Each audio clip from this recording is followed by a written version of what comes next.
മരിച്ചിട്ട് കെട്ടാക്കിയിട്ടിരിക്കണം 3 കെട്ടാക്കിയിട്ടുണ്ട്.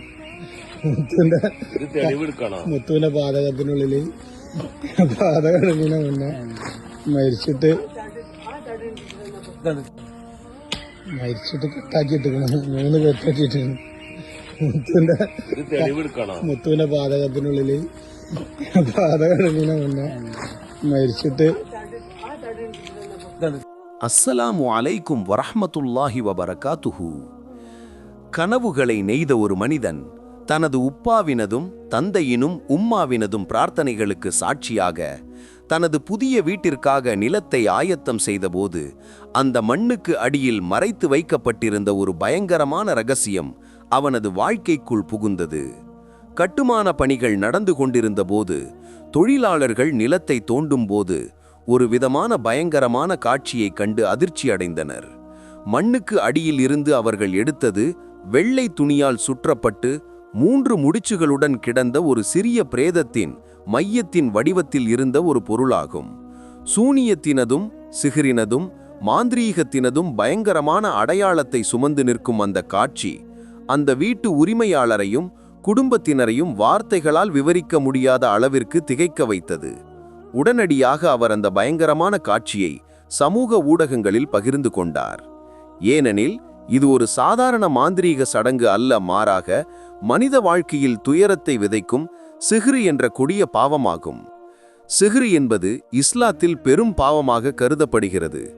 ஒருவருக்கு நோயை உண்டாக்கவோ, கணவன் மனைவிக்கு இடையே பிளவுகளை ஏற்படுத்தவோ, வியாபாரத்தை முடக்கவோ, கனவில் பயமுறுத்தவோ, ஏன் மரணத்தை கூட ஏற்படுத்தவோ கூடிய தீங்கு விளைவிக்கும் செயலாகும் சூனியம்.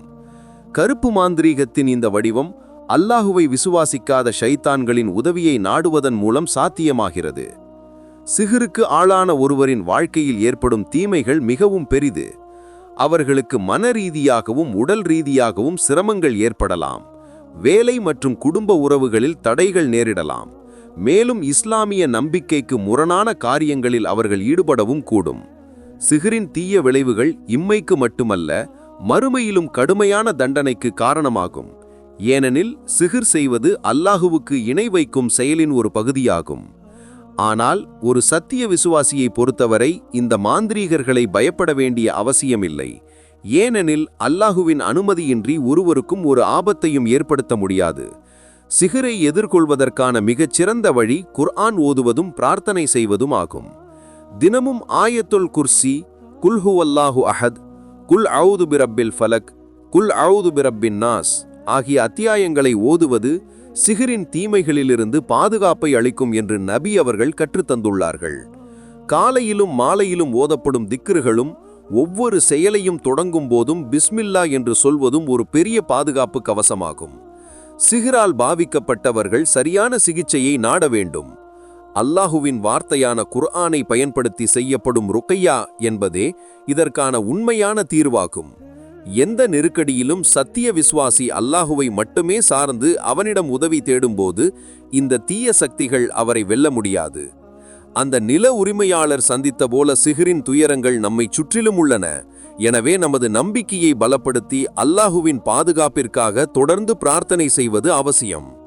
அல்லாஹுவே, சிஹ்ரினதும் கண் திருஷ்டியினதும் அனைத்து விதமான தீமைகளிலிருந்தும் எங்களையும் எங்கள் குடும்பத்தினரையும் நீ பாதுகாப்பாயாக.